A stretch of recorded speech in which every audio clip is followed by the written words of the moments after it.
everyone! Magandang araw po sa atin lahat mga kasukay, mga kalingap, sa mapagpalang araw na muli. So for today's vlog, ito, napanood po natin yung interview ni Kalingap Dan dito kay Kalingap Edo, no?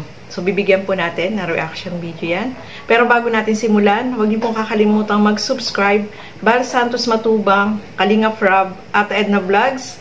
Siyempre, supportahan po natin si Kalingap Dan. So napakabait niyan at sipag talaga at super galing niya mag-interview, no, mga kasukay, mga kalingap.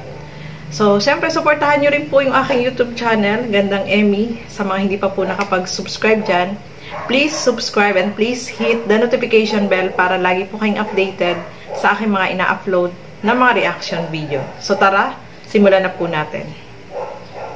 So, bakit nga ba marami yung umaasa, marami yung ayaw, marami yung nasaktan, at marami din yung nambabas, no, mga kasukay, mga kalingap.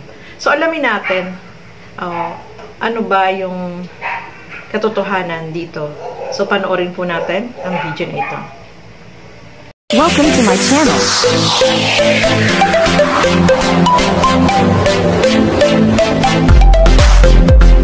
Sa Kabayedo, after nung nangyari na yun, para lang to sa fans mo na nagtatanong, kamusta ka na ba? Okay naman, medyo malungkot lang ng konti kasi syempre nawala yung tambalan, pero kahit gano'n man ay medyo may contact pa rin naman kahit pa paano. Tuloy-tuloy ka pa rin. Pero naapektuhan ka sa yung sarili, nalungkot ka rin talaga. No, naman siya kasi bigla rin tayo, biglaan tayo. Kahit ako di ko alam na gano'n ang magiging ano na yun. Kahit ikaw di mo rin talaga alam. Nung pumunta kami sa kanila at kinausap si Rod, hindi namin alam na gano'n ang sasabihin. So, paano naka-apekto to sa'yo? Anong nangyari sa'yo? Ano yung mga pagbabagong na nabalik sa'yo? No, medyo talaga parang hindi ako tinamad akong mag-vlog ng konti. Siyempre, isa yung sa pinaka mahalaga sa natin, yung Edric at sana sa vlog, lalo na kay Rob. Siyempre, bilang kaibigan, bilang pinsan, siyempre, nahawaran ako sa kanya. At siyempre, kailangan natin respeto ang desisyon nila. Tama. So, para sa'yo ba, kung opinion mo, nanghinayang ka ba para sa kanila, yung mga tulong na nakaabang na sa kanila? Medyo nanghinayang kasi ako, ginaguide ko siya kung anong okay na desisyon. Ginaguide ko rin siya at mukhang parang may sarili silang gustong mangyari kaya di na natin hawak ng kung anong gusto nila. Okay. Pero may mga nagsasabi kasi Edu, mga nababasa ko lang, may mga times ba na nakikita pa rin kayo ni Erica? Parang sa personal nyo na lang? Siguro minsan once a week. Once a week? Sobrang bihira na din? Sobrang busy kasi niya ang hirap Pero yung communication nyo, tuloy-tuloy pa rin naman? Yung pag-uusap nyo? Means siguro every other day nakakamusta. Okay. So, hanggang doon na lang ang tanong ko sa'yo, syempre.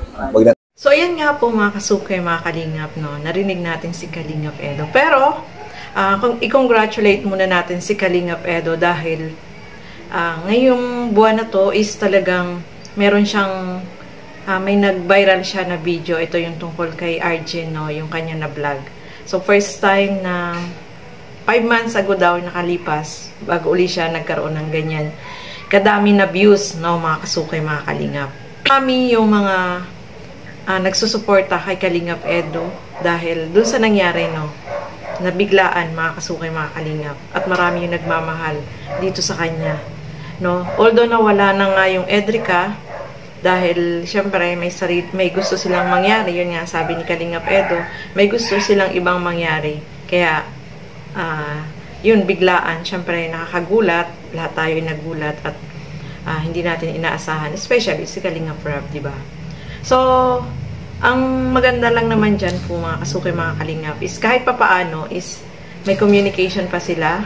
Sabi niya, every other day, mayroon silang communication at sobrang hectic na schedule ni Erica, mga kasukay, mga kalingap. At isa pa dito, sa loob ng 1 linggo, nakikita sila isang beses sa 1 linggo. So, yun maganda doon, no, mga kasukay, mga kalingap. Kahit na hindi na nabablog, is pinupuntahan pa rin ni Kalingap Edo at may communication sila. Yun ang the best na nangyayari, no? Although, sabi nga ni Kalingap Edo, yung nangyari is talagang nawalan din siya ng gana mag-vlog. Naisip niya rin yun, no? Siyempre, kahit sino naman po is ganun yung magiging yung iisipin, no? Nakakatamad naman, bakit ganun yung nangyari, di ba? So, inaintindihan natin yun, no? Mga kasukay, mga kalingap. At syempre, mas lalong naapektuhan itong si Kalingap Edo dahil biglaan at hindi niya rin ina-expect na ganun yung magiging desisyon nila, na kahit si Kalingap Rob ay hindi inaasahan na ganun, no?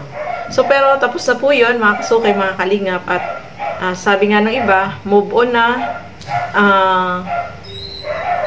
Harapin natin yung magagandang bago na darating, no? So, kung ayaw na nila is talagang tanggapin na lang natin yun. At kung babalik is okay. Kung hindi naman po is ganun talaga. Wala tayong magagawa, no?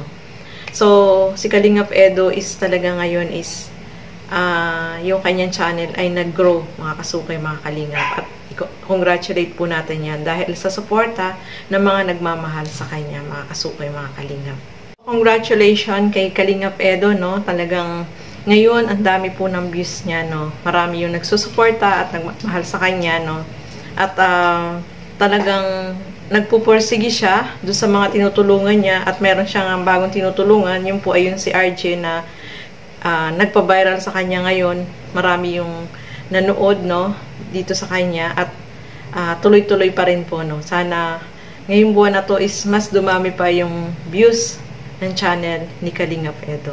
So, maraming salamat po sa inyong panonood at suportahan po natin Bal Santos Matubang, Kalingap Rob, Ate Edna Vlogs, at syempre Kalingap Dan, si Kalingap Edo, yan, suportahan po natin sila. At yung aking YouTube channel, Gandang Emmy, sa mga hindi pa po nakapag-subscribe dyan, please subscribe and please hit the notification bell para lagi po kayong updated sa aking mga ina-upload na mga reaction video. So maraming salamat po at hanggang sa muli, bye-bye!